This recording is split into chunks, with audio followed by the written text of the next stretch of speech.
Je dirige le département innovation, data et digital de chez Novartis, qu'on a créé il y a 1 an maintenant, et qui a pour but de créer les conditions pour que chacun, dans son métier, soit capable de tirer le plein potentiel de l'innovation technologique, de la data et du digital. Et évidemment, ça ne veut pas dire la même chose pour chacun, et ça ne veut pas dire la même chose pour chaque fonction.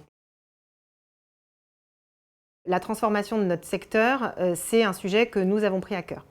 Si on regarde le secteur dans son ensemble, on est structurellement en retard de phase. C'est-à-dire que de nombreuses industries ont commencé ou ont initié leur transformation bien avant nous.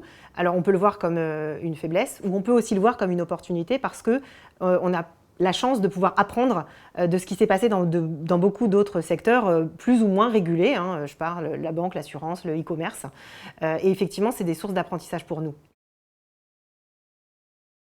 La digitalisation, elle impacte l'ensemble des métiers du secteur. Ce serait vraiment une erreur de penser que ça ne concerne qu'une partie des populations. Ça impacte aussi bien nos équipes sur le terrain qui sont amenées à interagir avec les professionnels de santé de différentes manières désormais, à travers écrans interposés ou encore avec des IRP, des e-rencontres qui ont lieu avec les professionnels de santé. Et ça s'est d'autant plus accéléré évidemment avec la situation sanitaire dans laquelle nous sommes aujourd'hui.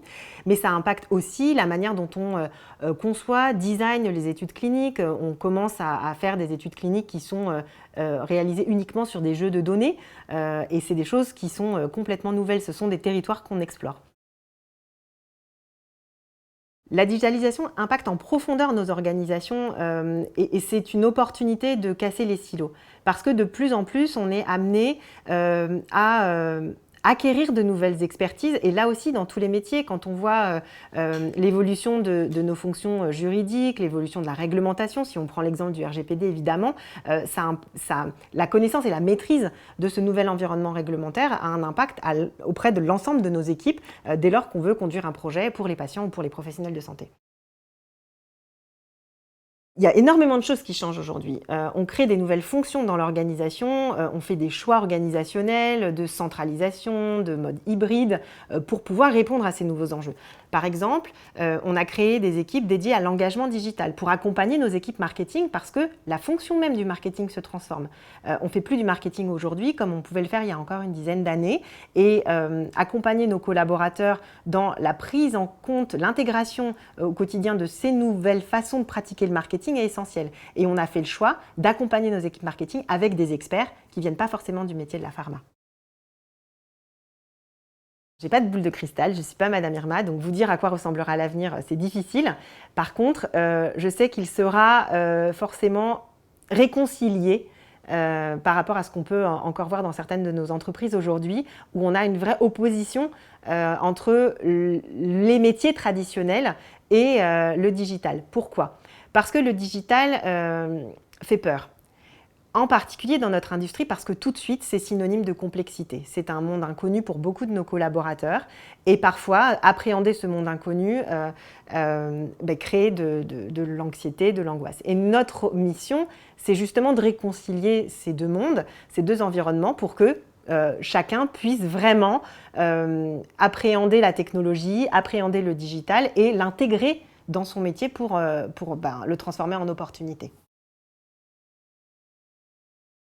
Les métiers clés pour l'avenir dans la santé, c'est déjà et avant tout les métiers d'aujourd'hui, dans une version transformée. C'est-à-dire, il ne s'agit pas de faire table rase de nos expertises du passé qui sont nos expertises d'aujourd'hui et qui seront encore nos expertises de demain. Donc on a d'abord une mission de faire grandir ces expertises-là à l'aune de l'apport technologique qu'on peut avoir.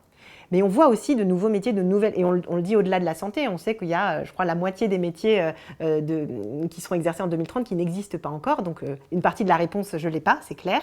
Mais on voit aussi apparaître des métiers qui sont essentiels dès aujourd'hui, comme tous les métiers liés à la data.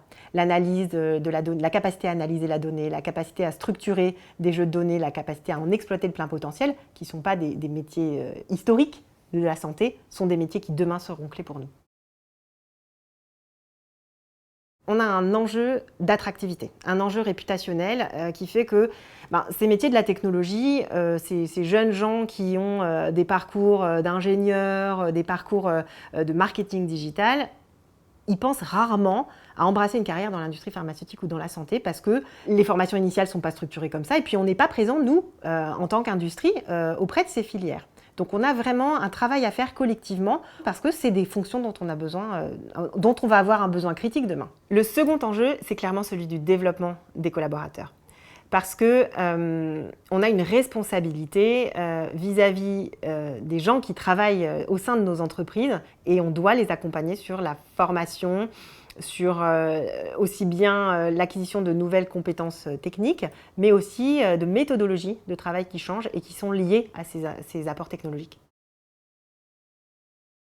L'Académie du digital en santé, c'est un projet formidable porté par l'ensemble des entreprises adhérentes au LEM.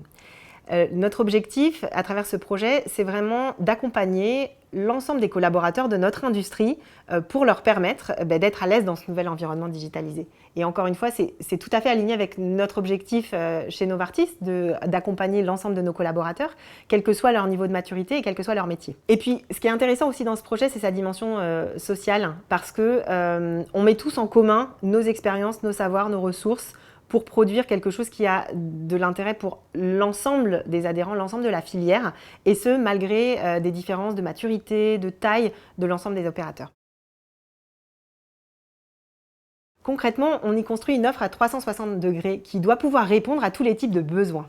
On a des parcours qui sont orientés métiers. Donc en fonction d'une population, délégués médicaux, équipe accès au marché par exemple, construire sur mesure un programme qui doit les guider dans l'acquisition des compétences clés numériques pour leur métier de demain. On a également conçu des offres de conférences. Et du coup, l'idée, c'est vraiment que chacun puisse y trouver chaussure à son pied. Quel que soit son besoin, son niveau de maturité, il va pouvoir s'orienter vers l'académie pour acquérir les compétences digitales dont il a besoin. La vision de l'académie, c'est vraiment quelque chose de holistique et d'itératif. C'est-à-dire qu'on n'est pas sur un projet qui va être lancé en janvier 2022 et puis qui sera tel quel pendant longtemps. Il y a vraiment une ambition de développement et d'accompagnement finalement de la transformation de notre industrie. Alors évidemment, on commence en digital, eu égard à la situation sanitaire, mais bien sûr, l'ambition, c'est de pouvoir permettre aussi des rencontres en physique, en présentiel, entre ces nouvelles communautés que nous avons l'ambition de créer.